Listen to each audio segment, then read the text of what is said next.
My boyfriend tried to propose at our friend's wedding. When I whispered, "Not now," he disappeared for hours and left me alone in humiliation. Original post. I, female 26, and my boyfriend, male 25, attended a mutual friend's wedding. They're very close friends to us, and brought my boyfriend and I together. My boyfriend and I are coming up on our 3-year anniversary and things are getting pretty serious. Enough so that I very much wanted to marry him. He's sweet, chatty, typically considerate and empathetic. He's the person who I thought was the first to show me what a truly healthy and compassionate relationship was like. He's very serious about us too. We've had long talks about marriage and it seemed we were in agreement with no formal declaration.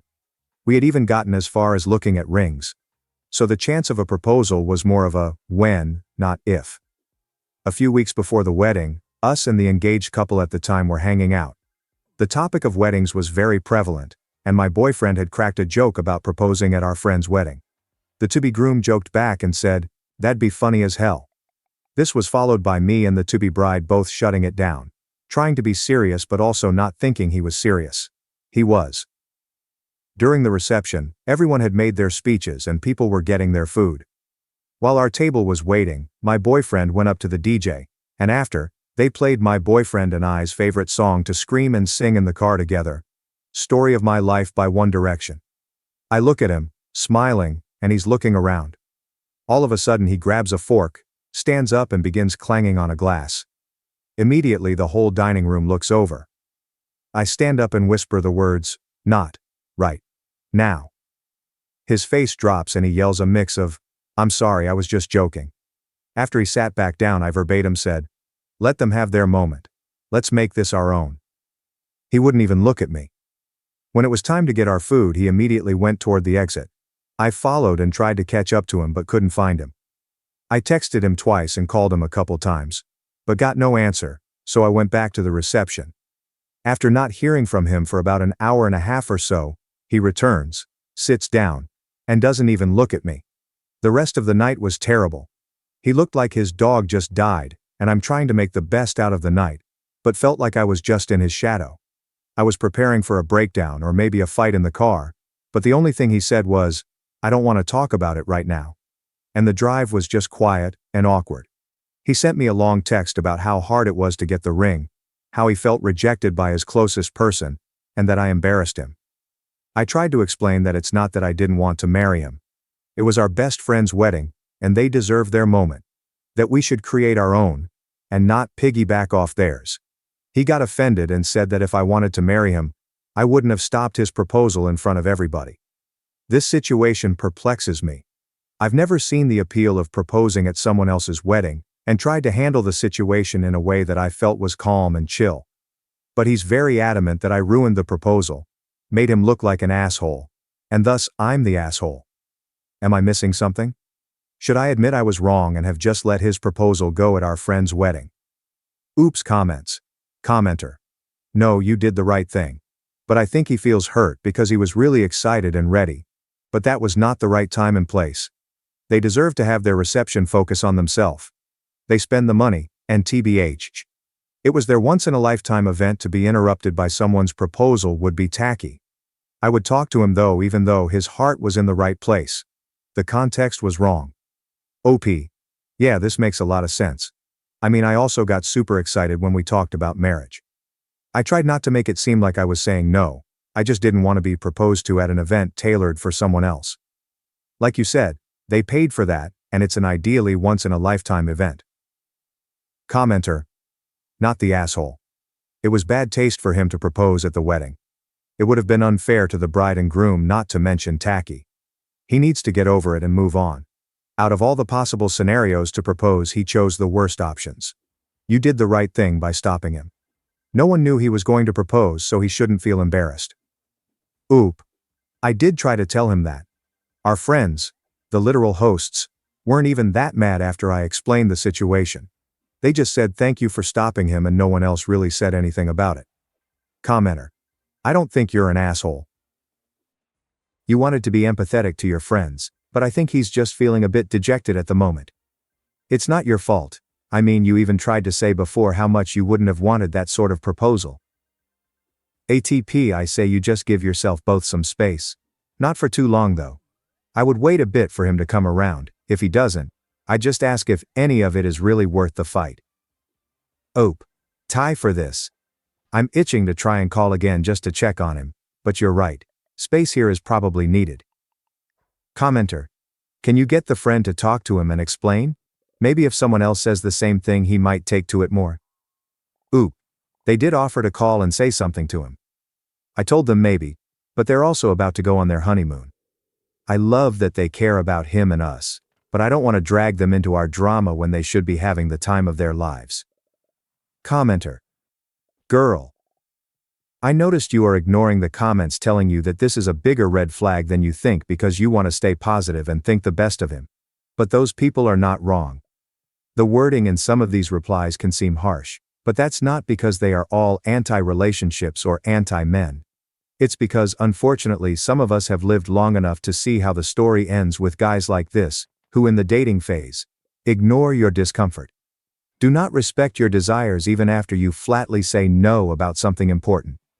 Act like big milestones like a proposal are only about them and what they want, because everybody else they hurt by acting selfish should just get over it. Give you the silent treatment, stonewall you, or blame you when you stand up for what's right. This behavior will only get worse after marriage. I know you're young, so you think you know him better than some internet randos, but if you ignore this now, you will only end up paying a bigger price later. Oop. I haven't responded to them. Yes, however they aren't being taken lightly. I'm using this time to really evaluate what I want. Seeing if I notice any patterns or behaviors that align with what people are saying. His reaction here is really telling of how he may react in the future, and it's something that is really bothering me. Since we've been together, we've had really communicative fights, but nothing ever this big. I do want to give him time to process and see how this is approached, given some time to settle. If he doesn't reach out the next day, I'll reach out to him. Regardless of how he approaches, I do see that I'm not the asshole here. I do expect an apology, and I do expect that he addresses what happened, and not dodge. I was really hurt when he came back and ignored me for the rest of the time we were there. I wanted to dance. I wanted to have fun. He was caught up in his feelings over something no one seemed to care much over. Plus no, I'm not ignoring out of not seeing any bigger picture. I'm hurting and analyzing. This is also almost 3 years I've committed, where the only red flag to me was that he plays Yumi in League of Legends. I don't want to just toss our time and future in the trash over a very shitty timed mistake. Update 1. Hi all. This is an update from a post I made 2 days ago. You can see that post here. I responded to a few comments, but before proceeding with our convo, I read almost every comment hoping to gain new perspectives and see the situation I presented from a different light. After I got home from the wedding, my boyfriend and I texted back and forth. After he went to bed, I made my Reddit post because I absolutely felt like an asshole. I was second-guessing everything, and thought the night would have gone better if I had just let him do his thing. After seeing the responses to my post, I'm more solidified in that I made the right decision. Yes, the night was ruined, but I'd be more comfortable with my life moving forward. I gave my boyfriend and myself a day to think about this, and come back with clearer heads. That was yesterday. I took a lot of people's advice and tried to reflect on if this behavior was a grand showing of any smaller reaction. The stonewalling isn't super new. In fights at the start of our relationship, he would get quiet and make a small showing of secluding himself. I'd counter this by giving my boyfriend his space and telling him that moving forward, to just say he didn't have the words to talk about it, and we can reconvene when we're ready to talk. This worked for us. It gave him time to choose his words. We'd have a good discussion of what went wrong and how we could fix it moving forward. I didn't think that he was overtly trying to make me feel worse by the silent treatment back then. However, ignoring me for the rest of our time at the wedding hurt so much. Not even saying, "I just need space right now," and refusing to hold my hand by pulling away felt like he was pseudo-counter-rejecting me. This was my first. I felt like he was trying to make me feel worse through his lack of communication. That's all I noticed. I've had a partner be verbally abusive to me before, and another who wasn't willing to talk about things they did wrong, refusing to take any blame. My boyfriend hasn't done any of that. I'm not saying I recognize all patterns of abuse, but I'd say I'm versed in a few. There's also been no real history of me catering to him constantly as others were asking. If either person had strong feelings one way or another in different scenarios, we'd often be fine with that person getting their way.